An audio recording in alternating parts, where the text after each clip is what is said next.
Bonjour à vous tous et bienvenue sur ce plateau de questions ouvertes pour notre rendez-vous hebdomadaire avec l'actualité. À l'ordre du jour de cette semaine, une question: l'Église peut-elle se débarrasser de la pédophilie?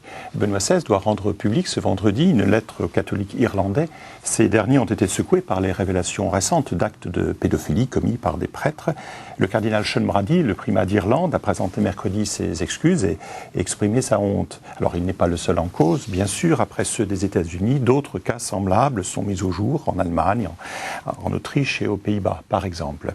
Alors comment identifier ces abus sur des mineurs que la loi peut assigner aujourd'hui à un crime? Pourquoi ces affaires émergent-elles actuellement dans les églises en Europe et en Amérique? Et comment appliquer ce qu'on appelle la tolérance zéro vis-à-vis de ce fléau? Nous allons tenter de répondre à ces questions avec l'aide, comme chaque semaine, d'éditorialistes de médias chrétiens. Et j'ai le plaisir d'accueillir aujourd'hui Philippe Oswald. Bonjour. Bonjour. Vous êtes directeur de l'hebdomadaire Famille chrétienne. Alors, de rédaction, oui. Alors nous espérons que notre second invité va nous rejoindre. Il nous a prévenu qu'il était retenu pour une raison très grave et donc nous espérons l'accueillir d'ici la fin de cette émission. Avant de vous passer la parole, Philippe, je vous propose un premier point de vue en image. C'est celui d'un expert, Jacques Arène, qui est un psychanalyste, un psychothérapeute bien connu, auteur de nombreux ouvrages. En 2000, d'ailleurs, les évêques de France, qui avaient écrit une réflexion sur cette question, avaient sollicité son avis sur ce dossier difficile. Louis-Marie Soubrier l'a rencontré cette semaine. On regarde ces images et vous verrez un petit peu les pistes d'explication que nous propose Jacques Arène. Ça correspond à une angoisse sociale d'autant plus forte, je crois, que on est dans une société qui est très érotisée vis-à-vis des enfants et des adolescents. Donc peut-être que c'est le retour du refoulé de cette érotisation. On est très angoissé vis-à-vis des criminels pédophiles, et je crois que c'est tout à fait juste de faire en sorte qu'ils soient mis hors d'état de nuire, mais en même temps, on est très intéressé dans notre culture par les adolescents et les jeunes adolescents, par leur sexualité, etc. Donc il y a une ambivalence, un retour du refoulé par rapport à cette ambivalence. Les personnes pédophiles, évidemment, sont tentées d'aller dans des professions ou des lieux d'exercice où il y a du contact avec les enfants et du prestige auprès des enfants. La réalité montre que le célibat n'est pas quelque chose qui entraîne la pédophilie. C'est des problématiques qui sont beaucoup plus anciennes, qui souvent datent de l'enfance ou de l'adolescence. Il est convenu aujourd'hui assez généralement de dire qu'il n'y a pas de relation simple entre homosexualité et pédophilie. Beaucoup de personnes homosexuelles ne sont pas pédophiles le plus généralement. Ce qu'on peut dire, c'est que parfois dans l'homosexualité masculine, il y a ce qu'on appelle une éphébophilie. C'est-à-dire que certaines personnes homosexuelles sont intéressées par les adolescents. On est dans un problème qui n'a pas des solutions techniques immédiates. On ne peut pas repérer les gens avec des détecteurs de pédophilie. Il y a une question de discernement, mais je ne crois pas qu'on puisse filtrer et repérer tous les pédophiles au moment de l'entrée dans le séminaire, parce que c'est des choses qui sont très difficiles à repérer. Il faut que l'Église soit assez claire vis-à-vis des procédures en cas de découverte d'un cas de pédophilie.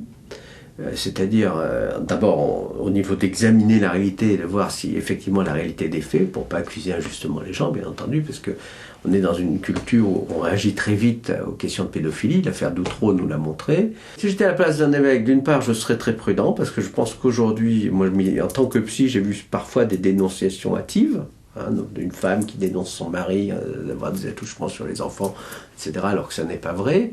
Bon, donc il faut être prudent quand même, et puis être autant que possible vérifier très rapidement les choses quand des faits sont rapportés, et puis le faire d'une manière où on a un conseil pour prendre une décision, ne pas être seul autant que possible. Alors Philippe Oswald, on sait que le dossier est compliqué, complexe et douloureux, on le sait bien, pour notamment les victimes, bien entendu. Alors peut-être qu'on peut essayer de voir ensemble par rapport à ce que disait Jacques Arène, peut-être une première réaction, notamment je pense à une de ses remarques quand il dit c'est difficile d'identifier, c'est difficile de repérer à l'avance les pédophiles. C'est bien sûr très difficile, d'autant que s'agissant finalement de pervers, et la faculté de dissimulation, on le sait, est très grande, parfois d'autodissimulation, parfois il y a une négation de l'évidence, on triche avec soi-même, ça c'est fréquent. Et puis si vous voulez, s'agissant puisque j'écris dans Famille chrétienne, où les familles, l'angoisse des familles est évidemment très grande. Comme il a fait allusion Jacques Arène, on sait que parfois dans les cas de divorce douloureux, conflictuels, il y a l'accusation de l'autre et que, hélas, dans quelques cas, mais qui est récurrent, souvent du côté de l'épouse, bien qu'il y ait aussi de la pédophilie féminine, 20% des cas, paraît-il, contrairement à ce qu'on peut croire, c'est pas exclusivement masculin, même si c'est principalement masculin. Eh bien, on s'aperçoit il peut y avoir des dénonciations calomnieuses ou des soupçons, d'ailleurs, parfois je dirais sincères, mais qui ne reposent pas du tout sur une vérité. Et puis depuis que ces affaires ont éclaté, bien sûr, il y a eu l'affaire d'Outreau. Alors cette fois-ci, pour finalement innocenter des personnes qui ont été mises en prison d'une façon tout à fait scandaleusement abusive. Mais avant, il y a eu l'affaire Dutroux, 97, Belgique, oui, qui a fait complètement basculer, je dirais, l'opinion et le regard et l'indulgence, parce qu'il ne faut pas se souvenir de ça, l'indulgence coupable de toute la société, je dirais, occidentale et peut-être spécialement en France ou en Belgique, je dirais, indulgence post-68 tarde, sur la sexualité, la libération sexuelle, y compris par rapport aux enfants, par rapport à la pédophilie. On l'a un peu trop oublié. Est-ce que vous voulez dire que le regard de la société a évolué? C'est vrai qu'on fait souvent, notamment, même référence encore de manière plus lointaine, à la culture grecque ou gréco-romaine, avec en effet cette attirance pour les jeunes garçons. Est-ce que vous pensez qu'en effet, aujourd'hui, la société porte un regard beaucoup plus grave et sévère qu'elle ne le portait il y a 30 ans? Je crois que c'est même pas ça, je crois que c'est un retournement, le retour de balancier, si vous voulez, on est passé d'un extrême. Alors je ne dis pas un autre extrême, parce que je ne dis pas du tout que l'émotion, l'attention et le scandale, y compris on le voit dans l'Église, ne soient pas fondés, bien sûr. C'est profondément scandaleux, c'est profondément révoltant, et il faut bien sûr y mettre un terme.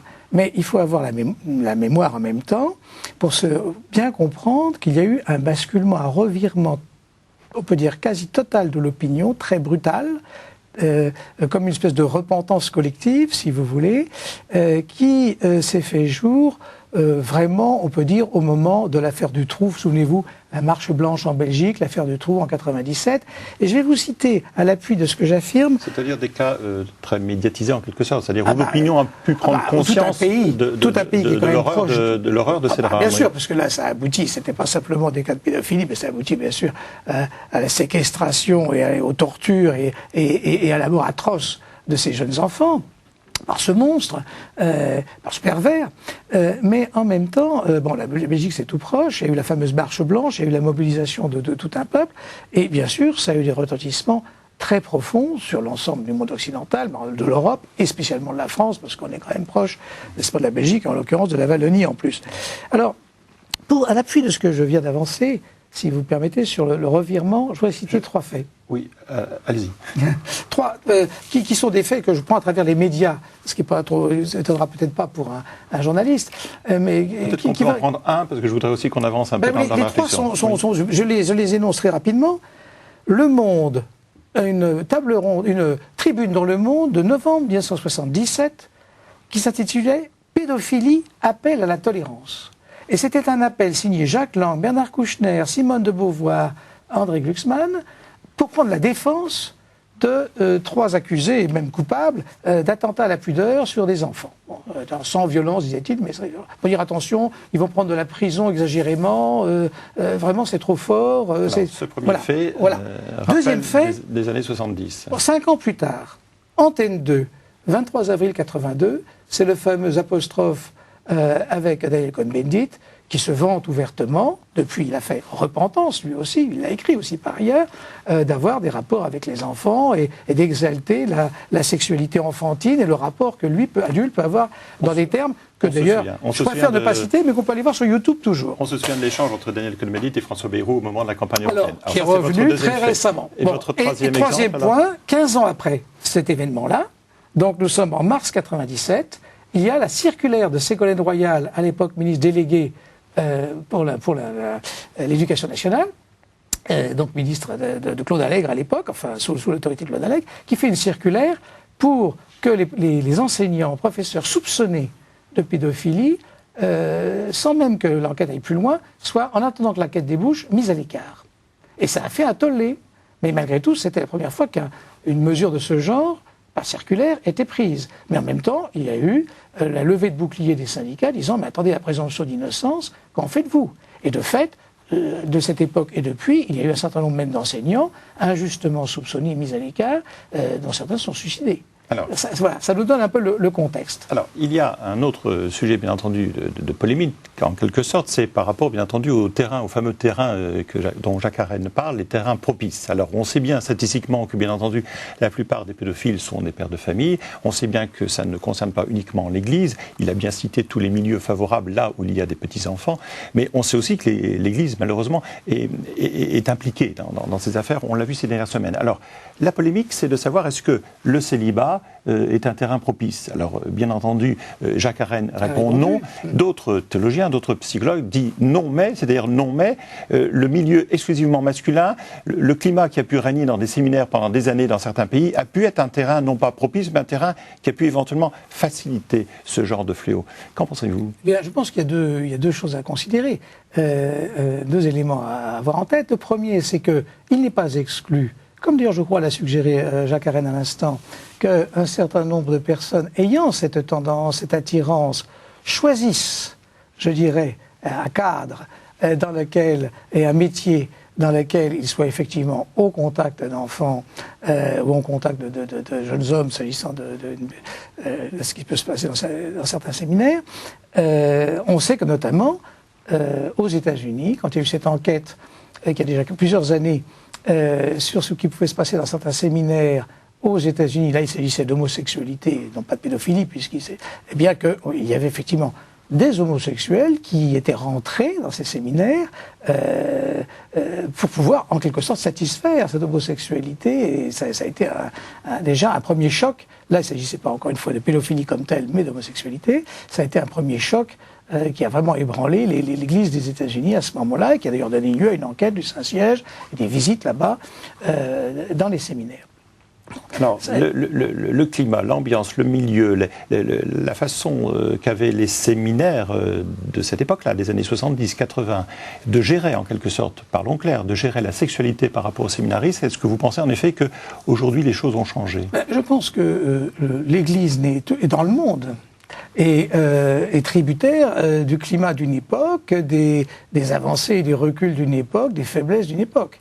Et s'agissant de la construction humaine, de l'équilibre humain, je dirais des vertus humaines, qui en principe s'enseignent, s'apprennent, se pratiquent, se découvrent dès l'enfance, eh bien l'Église n'est pas à l'abri et à l'écart. Et il est bon d'ailleurs qu'elle ne soit pas à l'abri et à l'écart, en réalité, de ce qui se passe, en particulier dans les familles. Parce que rappelons tout de même que 90% des cas dits de pédophilie se déclarent ou sont mis à jour à propos de ce qui se passe dans le cercle familial. Soit le familial rapproché, soit un peu plus éloigné, les oncles, les parrains, que sais-je, s'agissant de pédophilie masculine. Et c'est vrai aussi, d'ailleurs, pour les 20%, paraît-il, de pédophilie, de cas.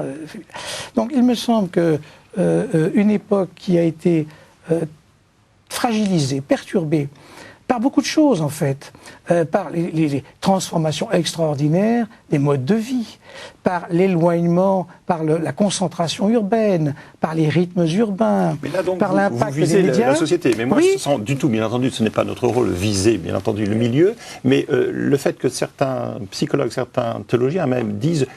C'est vrai, il y a eu un climat qui a globalement disparu, d'exaltation du célibat, de tabou sur les questions concernant la sexualité, et cela n'a probablement pas favorisé l'épanouissement des séminaristes. Vous pensez en effet que cette critique est justifiée avec le recul ? Je pense que cette critique est justifiée. Peut-être l'est-elle encore parce que il n'est peut-être pas certain que concrètement, parce qu'entre les intentions et leur mise en œuvre, ça passe par les médiations humaines, par la psychologie de chacun, par sa propre histoire. Parce qu'on sait très bien, et nous par exemple comme parents et éducateurs, on sait très bien que notre propre histoire, nos propres blocages, notamment en matière de sexualité, rendent, je dirais, l'éducation sexuelle de ses propres enfants délicate et difficile. Et parfois, d'ailleurs, on a besoin d'avoir recours, d'avoir des médiations à l'extérieur de la famille, pour qu'elle puisse être complétée toujours sur la responsabilité des parents.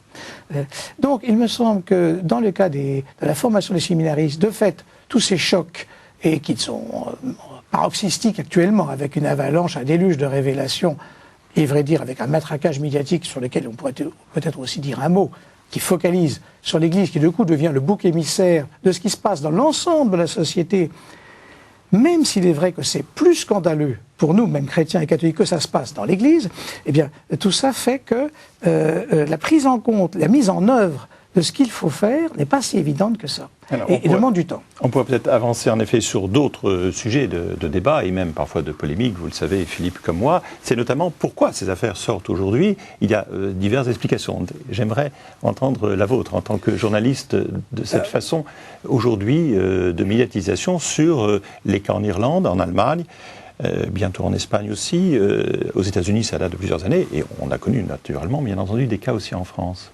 Alors il y a plusieurs, à mon avis, il y a plusieurs facteurs. Il y a le fait que, au fond, je dirais, l'Église est entre guillemets victime de sa propre sincérité. Quand je dis l'Église, je pense vraiment au magistère de l'Église et je pense très particulièrement d'abord au pape. Le cardinal Ratzinger déjà, on peut dire, est le premier à avoir pris des mesures, alors sous l'autorité de Jean-Paul II, une mesure très radicale dès 2001, en mettant, je dirais, la Congrégation pour la doctrine de la foi dans le coup. On peut peut-être rappeler, parce que c'est un point technique mais important dans le débat, à partir de 2001, tous les cas graves, les délits graves, comme on les appelle dans l'Église, étaient versés, réservés en quelque sorte à la Congrégation pour la doctrine de la foi, donc à Rome. Autrement dit, les dossiers, les diocèses ne s'occupent plus des dossiers les plus graves, notamment concernant la pédophilie. C'est bien ça. Et non pas du tout pour les étouffer, parce que là, il y a eu une instrumentalisation, et dans la polémique qui en particulier venait d'Allemagne, non pas du tout avec quand on regarde les textes de près. Oui, parce qu'on pourrait penser, soit, oh là là, gardons ça pour nous. Ça va être enterré dans le diocèse, soit d'autres disent c'était pour les enterrer au Vatican. Voilà, et quand on examine les textes, on s'aperçoit que c'est pas du tout ça, c'est au contraire pour en souligner la gravité, et se dire, ne laissons pas finalement les diocèses arranger ça, et parfois, il faut bien le dire, étouffer l'affaire, mais allons jusqu'au bout, de façon à ce qu'elle soit vraiment examinée avec la distance, le recul, la sérénité, mais la sévérité nécessaire, et que les mesures, en quelque sorte, ne se reposent pas uniquement sur les épaules de l'évêque ou de ses assistants, mais puissent être, comme ça, vraiment, je dirais, universalisées. Parce que le problème, la question est universelle en réalité. Alors, quand le primat d'Irlande exprime ses regrets, sa honte, d'autres évêques ont présenté leurs excuses, des évêques irlandais même ont démissionné. Alors, c'est en référence par rapport à cette également critique grave qui est faite à certains responsables de l'Église qui, pendant des années, ont préféré étouffer des affaires. Est-ce qu'aujourd'hui, l'Église a pris toute la mesure, à votre avis, de ce scandale qui était une Église du silence, qui étouffait les affaires ou qui déplaçait des prêtres qui étaient pédophiles? Je crois que l'Église sait que, enfin, tous les chrétiens, je dirais, sincères, convaincus, savent que la vérité nous rend libres. Hein, c'est dans Saint Jean. Et qu'il n'y a pas d'autre voie que de faire la vérité, mais de faire toute la vérité, et pas simplement de prendre des boucs émissaires. Il faut aller vraiment jusqu'au bout, je dirais, de l'échelle des responsabilités. Et s'agissant de prêtres, par exemple, prendre en compte le défi que représente aujourd'hui plus qu'hier, certainement plus qu'hier et bien plus qu'avant-hier, le fait d'être prêtre dans une société justement érotisée, dans une société vouée à la consommation, dans une société où le prêtre est plus isolé, parfois plus déconsidéré, voire paupérisé qu'il ne l'a jamais été, je parle pour nos sociétés occidentales. Donc je dirais l'avant-poste que représente aujourd'hui le fait d'être prêtre dans une paroisse, voire curé responsable d'une paroisse, fait peser sur les épaules de nos prêtres dans notre société un poids qui, me semble-t-il, n'est pas du tout comparable à ce qu'il était il y a encore un demi-siècle, voire un siècle, a fortiori, où le prêtre était même un notable, si vous voulez. Donc il y a là un poids, et s'agissant de l'affectivité, de la construction humaine, eh bien, j'allais dire, la médiocrité n'est plus possible. Alors, voilà. Il faut des apôtres, il faut des saints, comme toujours finalement, et simplement, on peut dire qu'il est quasiment demandé à chaque chrétien, certes, mais a fortiori à celui qui est investi du sacerdoce, d'être, je dirais, un homme ou une femme, s'agissant d'une religieuse, équilibrée, complètement donnée, abandonnée, et ne pas se laisser, je dirais, ne rien laisser dans l'ombre pour sa propre vie. Il y a donc une exigence morale qui est totalement justifiée dans l'Église, naturellement, par rapport à ces affaires. Mais les premières grosses affaires datent des années 90, sous Jean-Paul II, notamment avec le dossier américain. Apparemment, tout n'a pas été réglé. La transparence ne s'est pas répandue sur l'Église d'un seul coup. Non. Donc il y a quand même encore eu probablement, de ce que l'on constate aujourd'hui, des tas d'endroits de diocèses où en effet les affaires ont été étouffées. Cette critique sur l'Église du silence qui veut régler ces problèmes dans son fort intérieur et qui veut surtout ne pas transmettre les dossiers à la justice. Est-ce que vous pensez que cette accusation est encore justifiée aujourd'hui ? Aujourd'hui, elle est à l'évidence plus justifiée, puisque on peut vraiment dire que l'Église, dans les différents pays, qu'il s'agisse de l'Allemagne, qu'il s'agisse de l'Irlande, de l'Allemagne, des États-Unis, on en a parlé, de l'Autriche, et ainsi de suite, et bientôt l'Espagne, avez-vous dit tout à l'heure, fait que vraiment tout ceci est en train complètement d'éclater. En même temps, ne perdons pas de vue pour autant qu'il ne s'agit pas de multiplier des affaires d'outreau. C'est-à-dire des faux témoignages ou des erreurs de justice. Exactement, parce que on sait que, par exemple, en un demi-siècle, depuis que ces affaires quand même sont connues et remontent, depuis 50 ans, il y a eu environ 3000 affaires si remontées à Rome, enfin, et connues. 3000 affaires, oui. Ouais. Et 300, à peu près 300 dossiers véritablement. Et voilà, et 10%, et voilà. Et ça correspond d'ailleurs assez bien, même aux plaintes qu'on peut avoir par ailleurs pour viol, etc. On sait bien qu'il y a la proportion, après, entre les plaintes, les soupçons, et puis ce qui peut être mis à jour, il faut quand même ne pas se précipiter et prendre le temps de voir les choses. Philippe, un dernier point, c'est sûr, bien entendu, que peut-on faire pour enrayer définitivement ce fléau ? Bien entendu, il ne nous appartient pas de proposer des solutions, mais par rapport à ce qui est sur la table, par rapport à ce qu'ont déjà entrepris, en effet, des séminaires, des institutions religieuses, des diocèses, aujourd'hui, on est face à une particularité avec l'Église. Un criminel, un pédophile, peut aller se confesser auprès d'un prêtre, mais le prêtre, bien entendu, c'est le secret de la confession, ne peut pas dénoncer un pédophile. Alors, bien sûr comment faire ? Le secret de la confession, ça c'est quelque chose d'absolument... c'est du béton armé, et il faut que ça reste du béton armé. C'est un prêtre qui révélerait, même pour la meilleure des causes, un secret de confession, il est immédiatement suspendu. C'est vraiment ce qui peut faire le plus grave. Peut-il encourager les victimes, par exemple, à dénoncer leur prédateur ? C'est là que... et d'ailleurs, on a eu certains témoignages, non pas du prêtre, bien entendu, mais de coupables qui se sont dénoncés, ou plutôt qui ont demandé, qui n'aiment pas qui ne pouvaient pas se dénoncer eux-mêmes tellement c'était... ça passait pas, ça pouvait pas.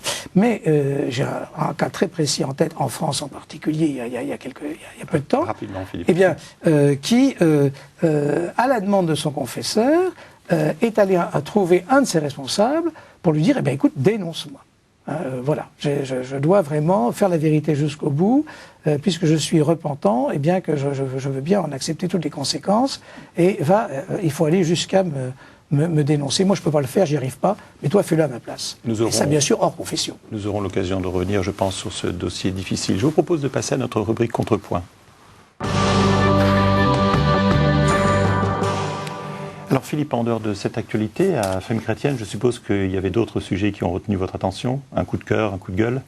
Le coup de gueule que j'ai envie de donner, et là, j'allais dire, en ce moment, on pourrait donner chaque semaine, c'est cette litanie, cette liste interminable de chrétiens assassinés sur différents continents. Mais il faut le dire quand même plus particulièrement et plus nombreux en ce moment, de façon plus récurrente, dans des pays dominés par l'islam, jusqu'en Afrique, n'est-ce pas ? On a bien sûr l'Irak en permanence, on a aussi, c'est le Nigeria, l'Égypte, le Pakistan, le Soudan. Et au fond, mon coup de gueule, c'est de dire, est-ce que nous, les médias occidentaux, nous finalement, nous nous y habituons pas. Finalement, bon, oui, un chrétien par-ci, ou 500, s'agissant du Nigérien d'un coup. Après tout, voilà, ça fait partie de la vie. Donc, on finit quand même par avoir, comme dirait Eddie Pecky, une âme habituée. Eh ben non, il ne faut pas avoir une âme habituée à cela. Et c'est pas parce que c'est de la famille qu'il ne faut pas réagir. Je dirais au contraire. Et puis là, je la sortirais d'un coup de gueule corollaire. Quand est-ce qu'on va entendre des imams, des mouftis, des responsables musulmans, des mollahs condamner ce genre d'agissement? Et est-ce qu'un musulman a le droit de condamner un autre musulman pour l'assassinat d'un chrétien? C'est la question que je voudrais poser. On reste sur cette question et on aura d'autres réponses. Voilà, cette émission s'achève. Malheureusement, je regrette que notre second invité n'ait pu nous rejoindre à temps. Je vous avais dit en début d'émission, pour une raison grave, il n'a pas pu arriver à ce plateau. Vous pouvez revoir cette émission sur notre site www.katoetv.com. Il me reste à remercier Philippe Oswald, lui, d'avoir été présent, et à vous souhaiter un très bon week-end. Au revoir.